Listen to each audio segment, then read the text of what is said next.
Welcome, everyone, to the Washington State Microenterprise Association Fall Grant Information Session. And we are really excited to get started. I'd like to begin just by saying that we are recording this so that those who are not able to make it are going to be able to watch this video after we're done. Before we begin, I'd like to just introduce ourselves. My name is Lisa Smith. I use she, her pronouns. I'm an older white woman with blondish hair and a blue turtleneck, and my background is blurred. And Sheree, why don't you go next, and then Catherine. Great. Hey, everyone. It's good to see everyone. My name is Cherie Reeves-Spare. I use she, her pronouns, and I'm here with WSMA. And today I'm wearing a black turtleneck with a black vest, and my Zoom background is blurred. Hello, I'm following the pattern of wearing black with a blurred background. My name is Catherine Borgeson. I'm the new grant specialist with WSMA. I use she, her pronouns, and I'm just so honored to be here and look forward to getting to meet this community and get to know you all more. Thank you. Wonderful. Well, welcome. I couldn't be more excited about this opportunity. To begin with, we spent a lot of time reading the grant reports from last year, listening to feedback. We sent out a survey, a questionnaire to get feedback about the experience. We have learned so much from all of you, and I'm just honored that we get to play together again in this next grant round. And what I'd like to say, first of all, if you are attending this session and you are a business owner, I want to just say, first of all, that this is probably not the best place because these grant funds are only for nonprofit organizations. So let that inform your decision to continue on. And then I also want to say, if you have any questions, please put them in the Q&A, section, and we will answer those questions at the end. If it's easy, we can answer them during the call, but I just want to make sure you get those questions in there so we have a record of them. All right. So without further ado, let's open up the slide deck and move through it. Okay. All right. Now, I'm going to be pausing throughout this to see if there are any questions about different sections or the pieces that I'm going through. So it's going to be important, maybe Cherie and Catherine, if you see somebody who has a question about that particular section, let me know. All right. Okay, so this grant round is a little bit different from the last grant rounds, and it's based on the feedback we've received. And what we're going to do today is go through the grant guidelines, then we'll go through the application, and then we'll have questions. And basically, we're just going to go over these details. I'm not going to read every single slide, but we'll go over the grant purpose and logistics. We'll look at the budget request. We'll kind of delve a little bit into the questions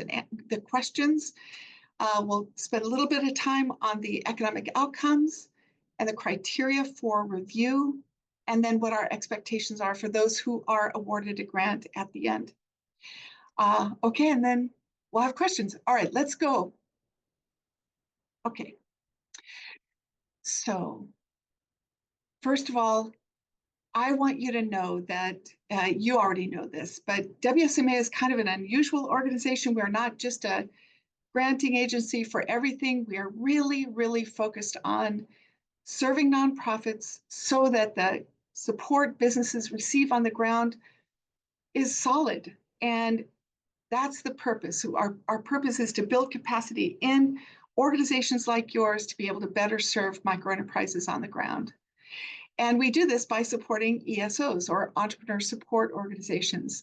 We officially changed that name a while back because it made more sense. It was clearer, easier to understand than microenterprise development organizations. So thank you for your patience in using this new acronym. And then I also wanted to call out different industry sectors. These sectors are informed by the Department of Commerce.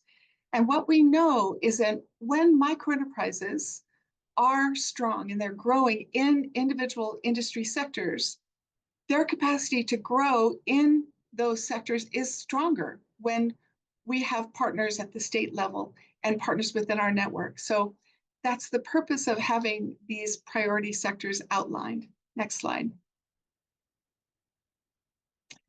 All right. For some of you, this will be old hat, but for those of you who are new, and I know we have several new partners in the room, I wanted to just say that we know, as I mentioned, we know that bad business advice to a new entrepreneur is actually worse than no advice.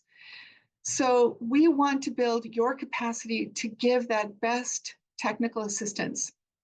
And the way we look at the community of ESOs are, kind of categorizing them out or describing them. So for many of you, all you do every day is business training, technical assistance, and financing. Some of you are doing this program within larger agencies like a community action agency, and there's a division that just focuses on entrepreneurship or business technical assistance. That is an embedded ESO. If you're a beginning nonprofit and you have been doing technical assistance and support, but it hasn't been your main lead focus, but you want it to be, then we're kind of referring to you as an emerging ESO. Because what we want to do is grow this field of entrepreneur support organizations so you have the kind of tools and resources you need when you're, along that continuum. Resource partners are, networked entities in the state like small business development centers, community colleges, libraries, economic development councils. These partners out there are also available to you as connectors and as resource partners as you develop your grant programs and provide your services to the entrepreneurs on the ground. And then the collaborative partners are those that are really dedicated to helping you in your community get your work done. And we can go into more detail on that as well. All right. One aspect of our work that's really important to the Department of Commerce is to make sure that we have good geographic reach and that we are making sure that the services that are being provided by awardees of this funds serve both rural and urban. So we're going to have you indicate your services, be they urban or in rural. Last year, we funded 20%, just almost 20% of the funds went to rural nonprofits serving rural-based enterprises.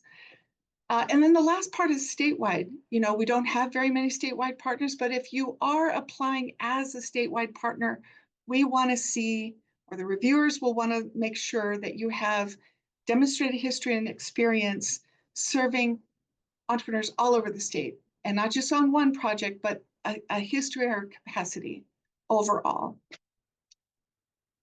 Now, this is pretty self-explanatory. You need to be a 501c3. Now, we've had others be able to apply as a chamber. That's fine. Some have been able to apply as a economic development district in a rural community. That's fine. But we want you to, if you don't have a 501c3, then you can have a fiscal sponsor to use in order to apply. Now, just one other caveat. If this is like your third or fourth time that you, or second or third time that you are applying with a fiscal agent, you probably won't be eligible, because what we want is to help your organizations be strong and independent. And it makes sense to have a fiscal agent the first time or even the second time. But after the third year, we want you to be independent. I see there was a question. All right. Lisa, Yeah. This is a time when I'm going to stop because we're going into the eligible applicants. We've got a couple that are in the chat box. Perfect. But in the Q&A, would you like to address a couple of eligibility questions in the Q&A now? Definitely. Great. Our first one comes from Elisa, and it's: can nonprofits who are based in other states but do business in Washington qualify? Yeah, that is possible. We have funded a couple of nonprofits in Oregon that have a presence in Washington. Now, if you're in New Jersey and you're doing a webinar here and you don't physically have a presence, you don't have a relationship with local partners, you don't have experience connecting with businesses on the ground, it's probably not going to be a compelling proposal. I see the next question is, does WSMA have any sense of how many grants will be awarded at each level? Great question. We don't know. This is our first time of categorizing grants in these different levels, but there will definitely be more $20,000 grants than the higher level. All right. Lisa, I'm going to stop you with one more. We've got one from Maria. And this Okay. is relevant to the 501c3, which is Sure. I'm representing a new nonprofit organization. We don't yet have tax exempt approval. Do we need it to apply? Yes. And so if it's pending, there may be, sometimes they happen really quickly. So maybe you should reach out to me. We've been able to do this in the past, but it's, we wouldn't be able to contract, let me say, unless the 501c3 was in place. Okay, so there's a question about eligibility and ability to reach numbers of entrepreneurs. I'm gonna wait until we get to that in the webinar, if that's okay. If an entity is applying for higher amounts, will they solely get approved, declined for that category, or have the potential of qualifying for a smaller dollar category? Excellent question. I'm going to also address that later on, but I'll make sure to remember. Okay, I'd like to keep going. Is that cool? All right. So eligibility is pretty straightforward. If you have any questions, you can always email me or Catherine. So, make sure you send your emails to both of us, and we'll include that in the chat for sure. All right, let's go to the next slide. Okay. For those of you who've done this before, this will be old hat for you, but we do know that training, technical assistance, and financing are the three cornerstones of really excellent quality training support and business support. So training can happen as a one-time webinar. It could happen in a series of sessions in a long-term training. It can be provided in person. Training is, the research has been demonstrated that training is a very effective way for helping entrepreneurs assimilate information, work it through, apply it to their business, and come back for the next round of information. So training is a key part of this funding. Business technical assistance can be dedicated in a specific sector, business sector, industry sector. It can be on a kind of aspect of a business. It can be in a regional application. So TA is really those hours of one-on-one or group level support for businesses. And then microlending is just really, you don't have to be a microlender. You don't even have to be providing financing. But we do want you to be able to, if you can, help prepare these entrepreneurs for financing, or for a local investment network, or for a crowdfunding campaign, or for a pitch event. All right, let's keep going. All right, eligible uses. Like before, we are constrained by the funds that we have to be able to fund certain things. And so support with these funds are fine for staff. Oh, wait, hold on. Oh yeah, sorry. I want to go back a little bit and just talk about capacity building. We have not included capacity building in our grants for a while, and I wanted to call that out as a particular section of this funding. We heard loud and clear that you want to grow your capacity as a nonprofit to do these services better. And so we want to open that up. And we also want to say that any capacity building support you receive really needs to be tied to some impact on business. So for example, these funds can be used to strengthen your organizational capacity to better serve entrepreneurs. And so it can be applied for, training staff or your board or volunteers. It can be for innovative outreach strategies. You can test new programs. You can try new technical assistance tools or financing strategies. What we want to do is help your organizations be able to be agile and responsive to the needs of the entrepreneurs on the ground that you're serving. And so that's why we are supporting capacity building in this way.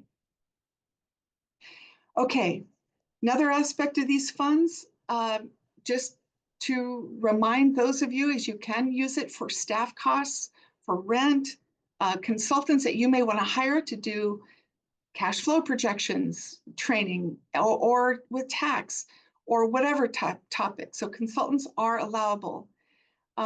And to provide an outside partner can do a training program for you, or you can do your own, but training is definitely an eligible activity, as are outreach and education materials.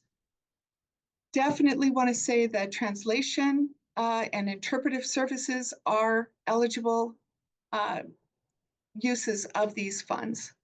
All right, and just whatever it takes to keep these businesses in operation. Okay, what's not covered, and which kind of drives us a little bit crazy, is that you can't buy equipment or copiers or furniture or software or any kind of technology infrastructure. We are constrained as a recipient of the funds that we're providing you. And so just be mindful that although it would be great if we could pay for these kinds of expenses, we really just can't. The other part is just make sure that none of these funds go to businesses themselves. We want to make sure that you receive these funds and you provide technical assistance or programming, but you're not providing direct funds to the business or paying for their permits or paying for their transportation costs because of this constraint that we have. And then if you are going to pay for staff costs, we want you to just remember to pay for wages only. We're not allowed to have these funds pay for benefits or any other kinds of costs that you have for employees beyond just the wages. And then unfortunately, academic institutions are not eligible here. Some of them have a foundation arm, which is eligible. Okay. Hey, Lisa, we do have a question Sure. to go back to in the Q&A that may be applied to these last two slides, which is, are there restrictions for providing food at trainings? Oh, what a great question. Excellent question. We're going to have to, we will clarify this more directly in the FAQs, which will likely come out on Monday. But we're constrained by being able to put on lavish luncheons or big events with food. So that is not an eligible expense. Now, if you're providing an early morning training for businesses and there are some modest, inexpensive snacks that you want to provide, that would likely be eligible, but I will clarify that in the FAQs. Cherie. Yep. There's a question here about eligible cost as well, which is can we use funds to pay for out-of-state or remote staff? Really good question. I'm going to make sure that we clarify that in the FAQs. Great, thank you. I see a question here. If an entity applies for a higher amount, I'm going to deal with that later. Oh, yeah. Best level funding category, organization present multiple applications. Okay, I'm just going to keep going. I love that little eye emoji. Okay. Could costs be used to purchase programming for business? For example, like pay for a QuickBooks application for them or contract with a partner to do a QuickBooks class. Jill, I'm wondering if it's a if you are putting on a class, a QuickBooks class for businesses, where they get training and technical assistance, the expense for you to pay for that class is covered under this grant. If they get a free QuickBooks subscription, gosh, I want to know who that is. And I don't know if I can answer that at this moment, but I will. All right. Reach average. Okay, yep. Pay for out of state. Okay, can be directly. If funds can't go directly to businesses, then are we expected to only do TA and workshops for the microloan financing? Really good question. So your organizations as ESOs have these funds to provide the technical assistance to help those entrepreneurs get access to financing. So if you're providing training to learn how to, apply for a loan, you're helping them fill out the application, you're helping them understand what level of financing that they're looking for. All of that technical assistance is perfect and eligible for these funds. But the actual loan dollars that you would actually award that if you're a microlender, those loan dollars cannot come from these funds.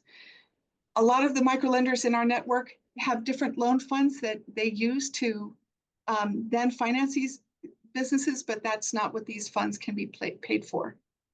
Hey, Lisa, at this point, why don't we continue with the timeline? Because some of these questions are going to be answered later on and would be really great when we're on those slides about some of those, when we get to like the budget stuff. Yep, I see a couple here. Okay, you're going to have to keep track of them because there are a lot. Let me just finish here and say that here's the timeline. We announced this program last week. Today's the information session. The portal will open on the 13th. That doesn't mean you have to wait there. You can right now go download that Word document and start writing and crafting your grant. You could actually get it all done by the time the portal opens. What I want you to know is that we want you to think through now and get as much of that work done so that your applications are not being submitted, the day of or the 15 minutes before. You really have thought through all of these. On the 14th, Cherie's going to do a walkthrough of the portal, and you can go back and rewatch that to learn more about accessing the portal.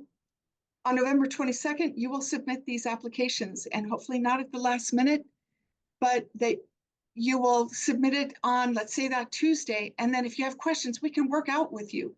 If you have any technical assistance needs, that's why we're here. So reach out.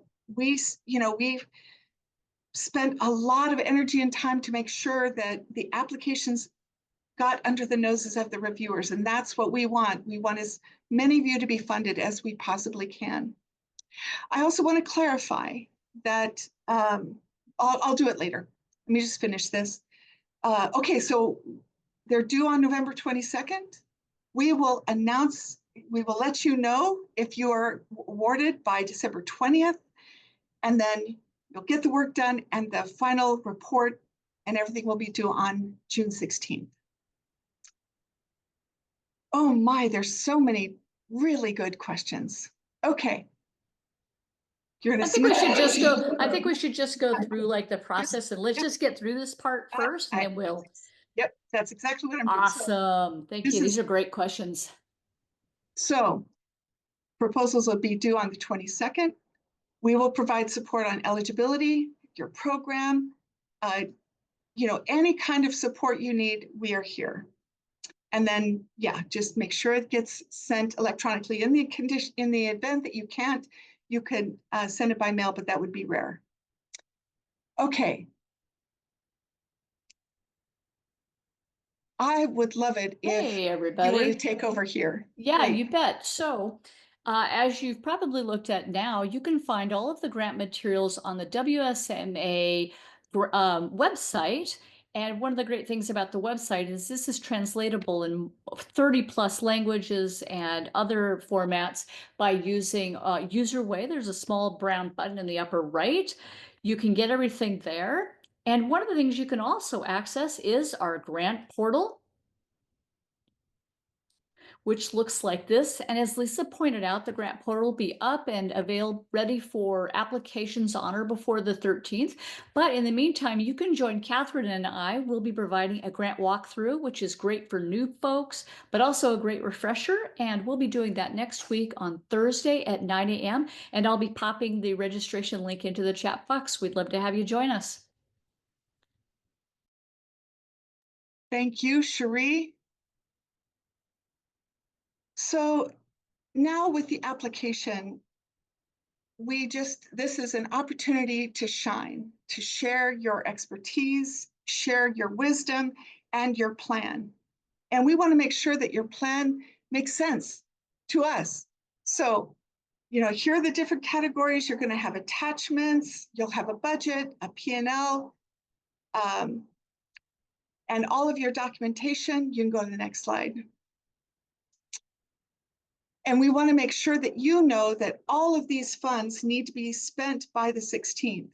And, we'll go through what the expectations are, but we're going to have mid-grant reviews with you, those who are awarded funds, February, March, April, May, so that you're on track. We don't want any funds not being spent in this grant. And then for those of you who are awarded a grant, the moment you sign your contract, then within 20 days, you will have the first amount of funds, so 60% of the total grant amount. And then once you're done with your report and we've approved your report, the remaining 40% will be sent. Okay, so here's this, this different approach that we're going to go through this round in order to respond to the feedback that we received from your for the questionnaire. You can go to the next slide. Okay, so we want to make sure you know that we heard anybody who applies for these different categories. If you are successful in the $20,000 category, for example, you will get the entire amount. There's no reduction. It'll all go to you, or the 40,000 or the 80,000. We heard that loud and clear. And what we want to do is make it easy for you to be clear about what you're applying for, easy for the reviewers to see and understand what you're applying for, easy for the contracting process to speed that up, and to make sure that we're all on track with what you're trying to accomplish. So in order to make sure that this is balanced, we want to ensure that you are applying for the right, kind of the best fit for your organization. So if, for example, you are wanting to apply for a $20,000 grant, you're going to have a $100,000 budget, for example, representing 20% of your overall organizational budget. And then for those embedded ESOs, those are the business training and technical assistance partners that have a program or a division of a larger organization. It's your organizational budget for business that you'll be looking at. And I can answer questions for you about that. Next slide. So I'm going to go through these different categories and then we'll go into your questions. So for the 20,000, we want you to have at least 1 year of experience providing business training, technical assistance, or financing. Have existing connections with businesses. If you're just starting out, and you don't really have a network or a community of businesses that you're working with, it may not be the right time for you to apply for these funds.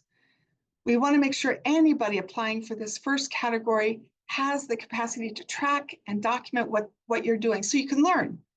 Did that training program work? Is there something you would do differently? So tracking and understanding the impact of your work is really important, regardless of the size of the grant. And then just, we want to know if you want to grow. Are you interested in becoming a full-on entrepreneur support organization? And if you are, then that makes you even more attractive as a proposal, as an applicant. Next slide. Similarly, for the 40,000 category, you are going to want to make your organizational budget needs to be 4 times that. I'm sorry, 5 times that. So we want to make sure you have 3 years experience in business. We want to make sure you have a dedicated capacity, either it's a staff or a long time partner or volunteer who's been doing this work. And then we want to make sure that you're going to reach a meaningful number of businesses in this work. So for example, if you are applying for a $40,000 grant and you're going to be really serving like 6 entrepreneurs during that 7-month or 6-month period, that will not be an attractive or a successful application. 40,000 is a lot of money. It is a short amount of time, but we have seen very small, very agile, very effective ESOs be able to serve meaningfully with dedicated services, 15 to 20 entrepreneurs a month. And so it doesn't mean you have to do them all in the month, but an average over time, that kind of number of businesses. Now, that's just a gauge. This is how we're understanding the best approach in this time. We will be able to answer all your questions at the end, but that's the goal, is that the more funds you have, the more entrepreneurs you'll be able to reach.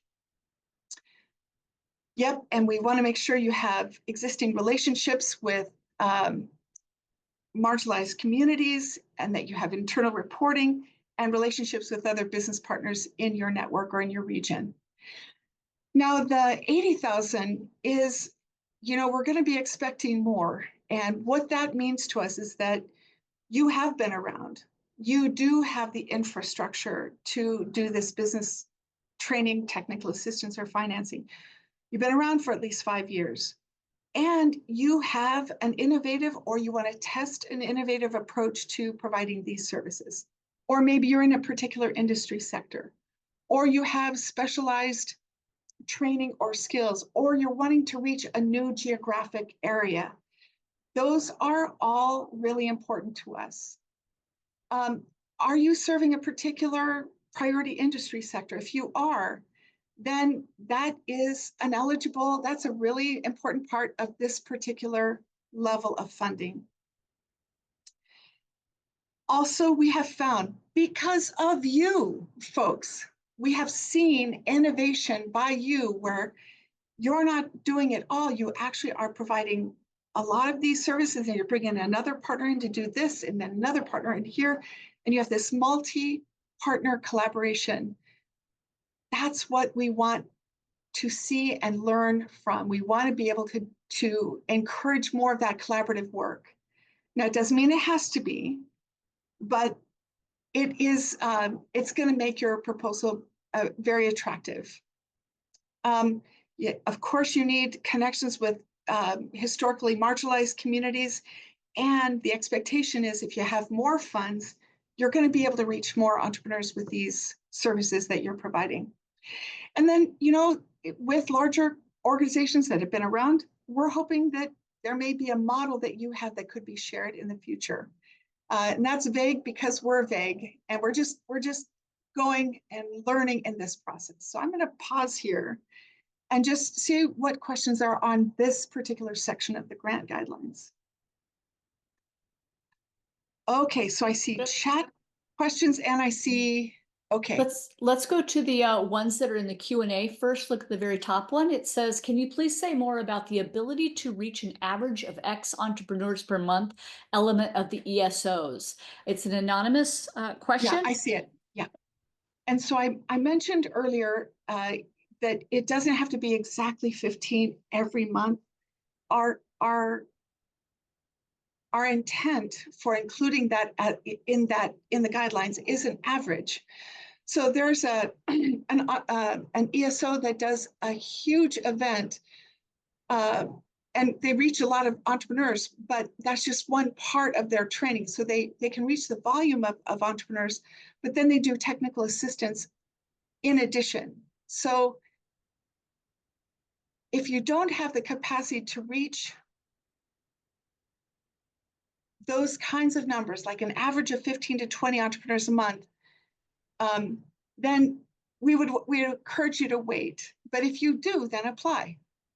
Hope that's helpful. We'll clarify that in the guidelines for sure. I see Monica, you have a question here. If an entity applies for a higher amount, will they solely get approved, declined at that category, or have the potential qualify for? Okay, great. We don't have an answer for that because we don't know what grants are coming in at what levels. But what I'll say is that if you are a larger organization, you have the experience and the capacity, you meet those benchmarks, I would apply for that higher amount. And that's where I want to stay for now because we don't know who or how many are going to apply. I hope that makes sense, and we'll clarify that. Lisa, we have a question from David. When an ESO is part of a larger organization, it may have a larger budget and thus apply for a larger grant. But organizations that do nothing but ESO have a smaller budget and may not be able to apply for more than the minimal amount grant. So the question is, what does the organization budget have to be solely? Does it have to be solely the ESO portion of the work done by the organization? I'm not sure I understood that question, but if this business training and technical assistance partner is small, you apply for that category. If this ESO partner is an embedded organization, you would go by the ESO budget. I know, and you know, that larger organizations that have larger budgets are going to be able to apply for more. But if this embedded nonprofit, for example, if this embedded ESO is not going to be able to apply with its parent budget, if that makes sense, I would be glad to reach out or have that conversation to clarify that further. I see a question from Miguel. Can an organization present multiple applications in different use of funds, training, and technical assistance? Good question. Right now, one organization can apply for one grant. That's what we know. Now, it may be that a nonprofit could partner with another nonprofit to provide services, but no one nonprofit can apply for more than one grant. We'll clarify that as well. And just I want to point out to Nick Walker, who has a question that's very similar in the chat box. Nick, want to make sure that we let you know that we did see your question about this as well. Okay,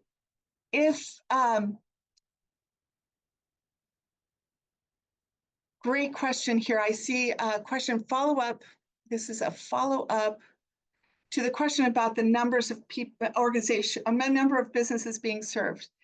Now, first of all, I just want to say that 15 to 20 a month, that's an average over time, and that's a very small number. We have had many of you reach way more, which I just want to say that's a minimum number.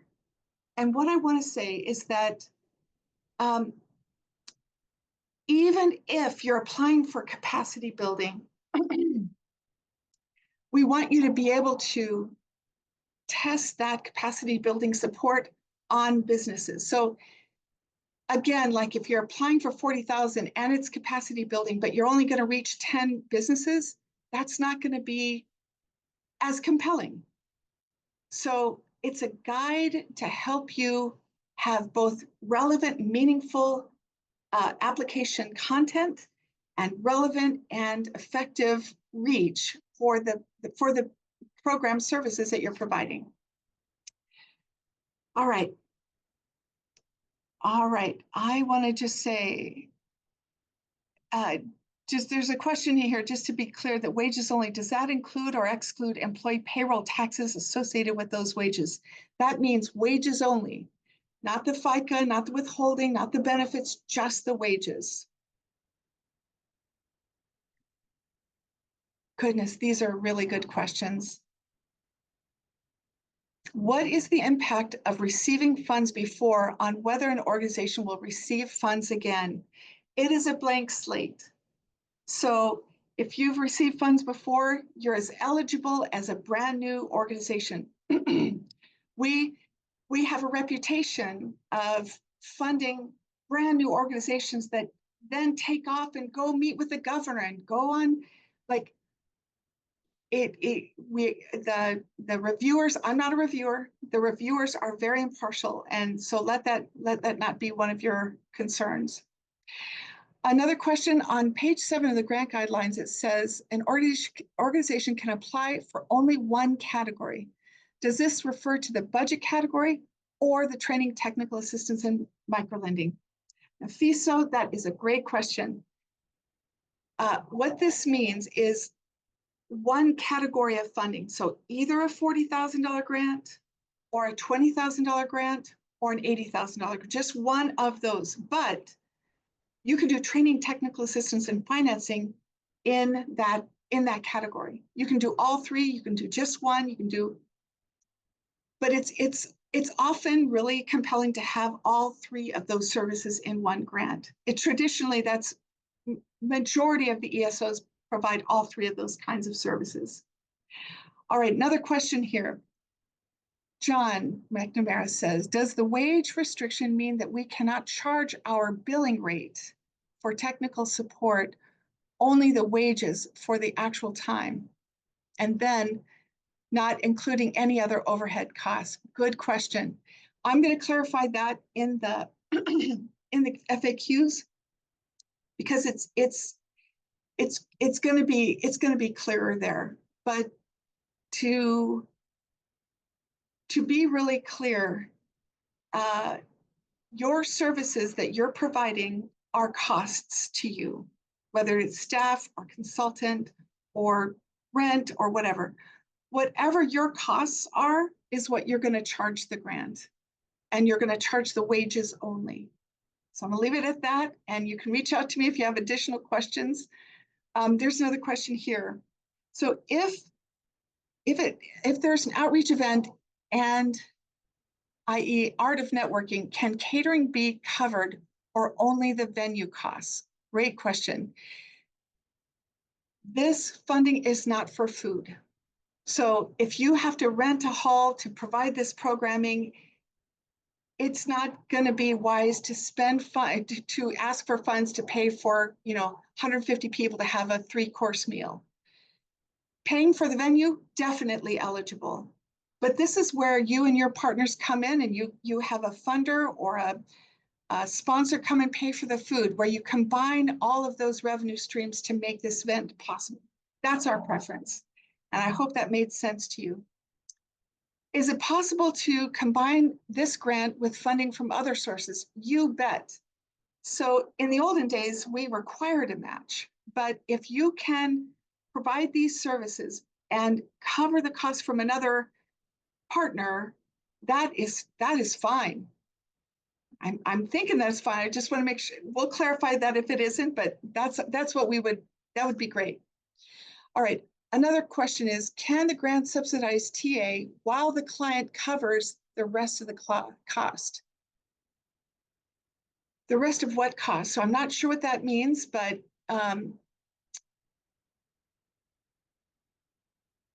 funding from WSMA to an organization like Impact Washington would pay for the services that you provide to that entrepreneur.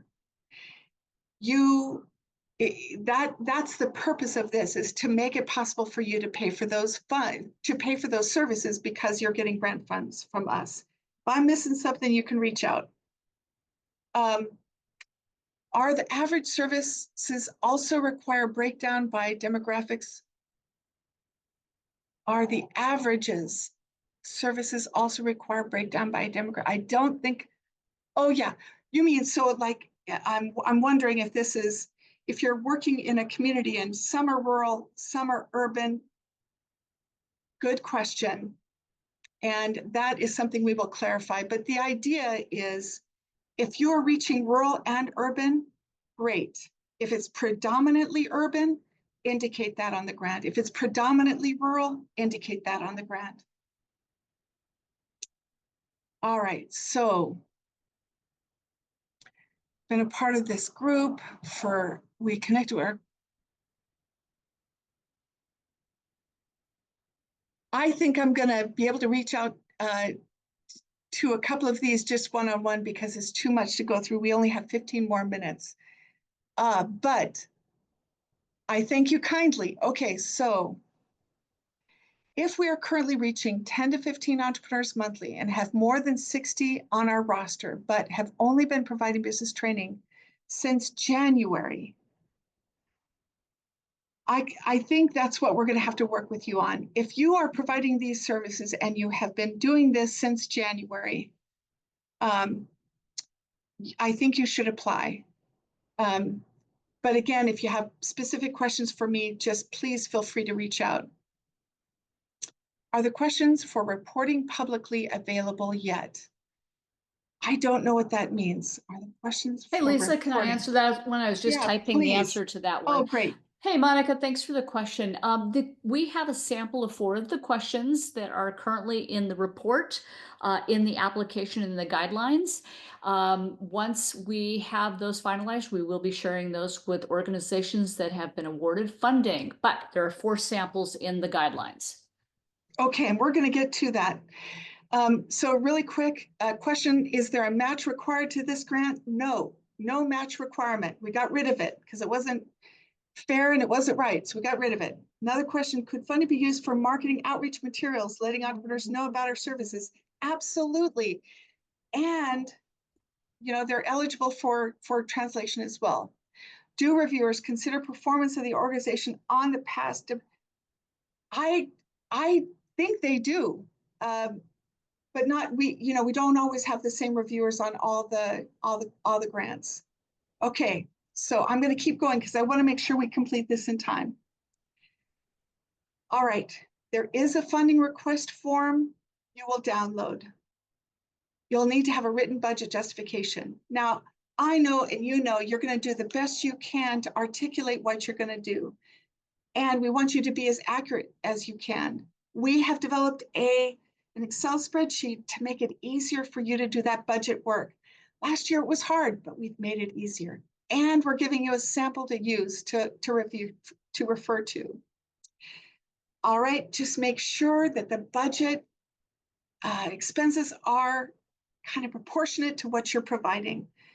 And just avoid costs that are not accompanied by some kind of detailed description, just so we know what you're spending the funds are. Next slide. Okay.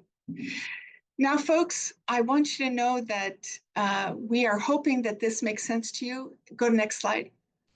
These application questions are intended to help you and to help us. So we want you to be as specific as you can. And we know that there will be flexibility. Things happen. Venues fall through. You lose staff. We are not going to hold you to rigid expectations in these grants, but we do want to know what your plan is. And so we want you to tell us about your focus and your ability to do these services. We want you to indicate what funding category you're looking at and going to be applying for. We want you to be able to apply these funds for capacity building, and we want you to help us understand you're doing this capacity building work, funding, you're asking for funding for capacity building, and this is how it's going to impact the businesses that we're serving. And then go back one time, sorry. Oh yeah. Part of this is just really helping us understand how these capacity building funds are going to impact your business, your organization, not just now and for these entrepreneurs, but over time. We want you all to be hardy business technical assistance providers, and we're intending to help you out in that as well. Next question.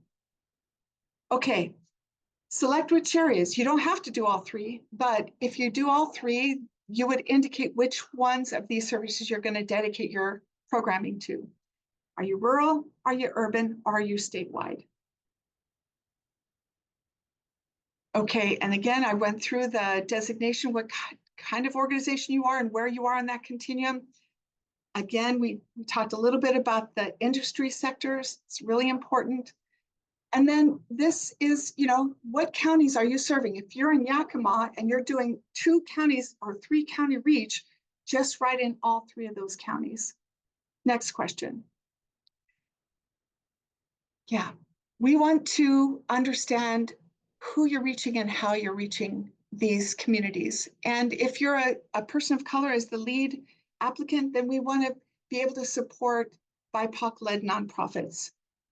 And then just help us understand your expertise. Do you have experience working with veterans? Do you have experience working with people with disabilities? Then we want you to indicate that.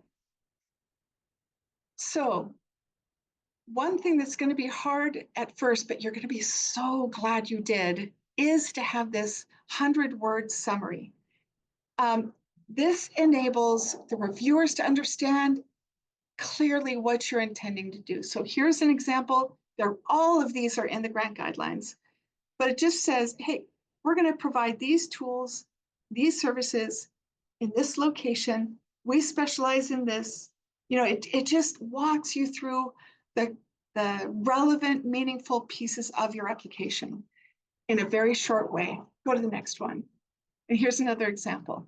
I'm not going to read it just because it takes too much time, but this summary is really, really important to us to help us move through these applications effectively.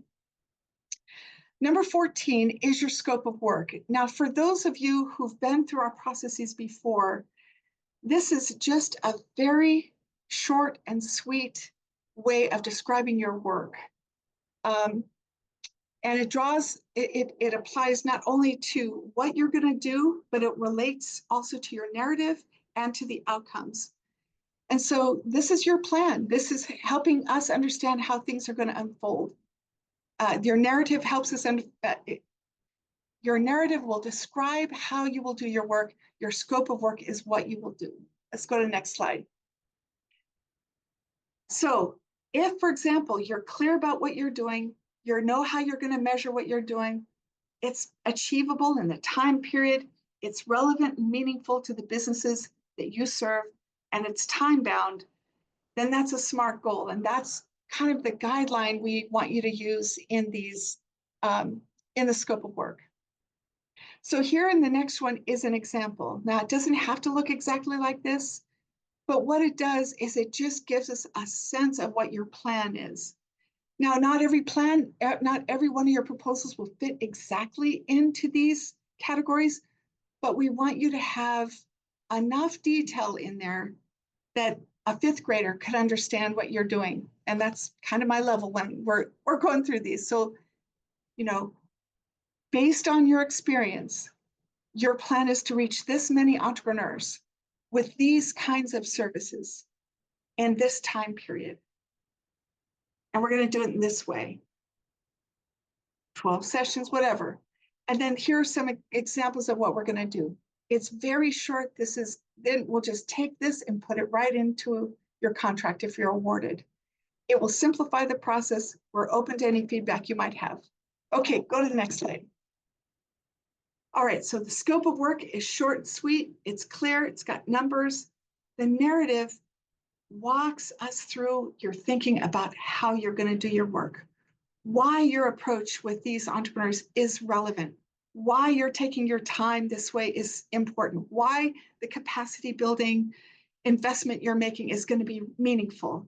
That's the narrative.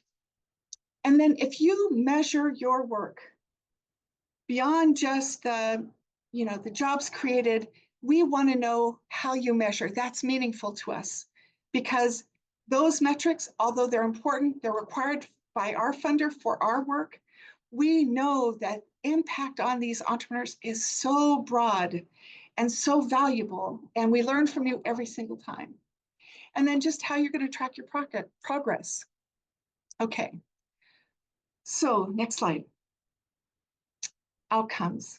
Now, we have gone through this before. I just want to say we've spent more time really articulating or describing what we mean. So go to the next slide.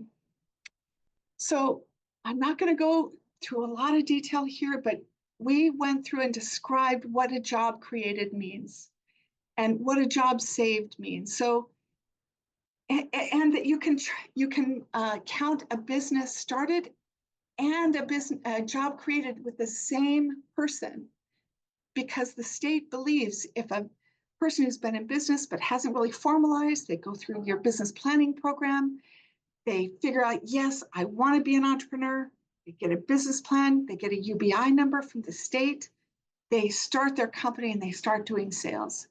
That is a business created. And it's a job created, because this small enterprise has just created a job for that human. So these are all defined in there. Another example, let's say, of a business expanded. If a company comes through your program, they realize, oh my gosh, I haven't even thought about reaching out to my past customers. They do that. They hire a new staff. They expand in a building. They make more revenue. That's a business expanded. So I'm gonna finish just by talking about unduplicated. And this is an indicator for us, just like raw, how many companies were touched. So unduplicated counts a business one time. No matter how many services they get from you, it's just one time. A webinar, a TA session, it doesn't matter. If that's one business getting services one time, then that would be an unduplicated number. And you'll have a finite number of those, even though they received all these other services. And then the rest is pretty self-explanatory with the training series and the webinars. I would be glad to go through more detail here. It's pretty self-explanatory. If you provide loans, great. If you provide services and helping folks apply loans, just do your best guess in putting the numbers in there that are going to be relevant to you. In terms of the demographics, you know, it is our expectation, or many of you already have these services already, or these application forms, or when they register for a webinar, just a few questions. So you know, if you know roughly how many you're going to serve, just this is your best understanding at the beginning, that your hope is to serve this many women or this many veterans. Again, we're not going to hold you accountable to that. It's just your best guess.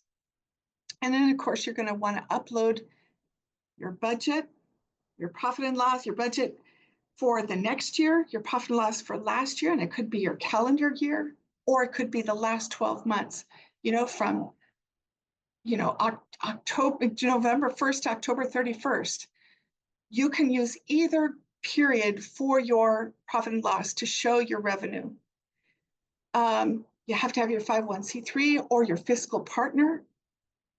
You'll have, you know, you'll sign some certifications, and then there's some Q&A. Now, go to the next slide. Criteria. So I just want to say that these are not different than before.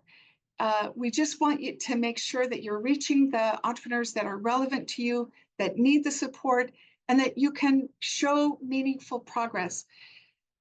A lot of these entrepreneurs are going to then go maybe to another partner, which is great. We want you to build this ecosystem of business services that are going to support entrepreneurs over time.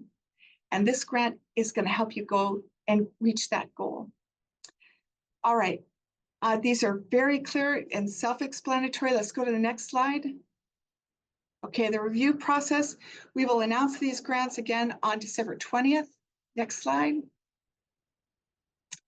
Our expectations are that you submit these. Once you're awarded, we'll let you know. We'll work out this scope of work. We'll put this into a contract that you'll sign. For awardees that are signed, we'll need a brand new W-9 and a payment process. New grantees, there's a training program we'll want you to go through just so you are prepared and ready to implement this grant.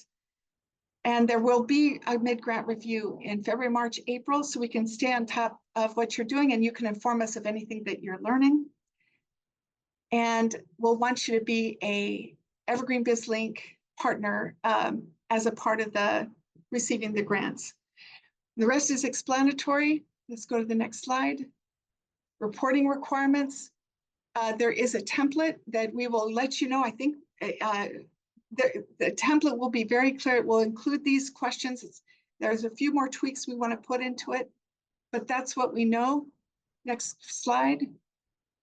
And then questions. And now there's only 58 in the chat, in the Q&A. Sorry, that was an exaggeration.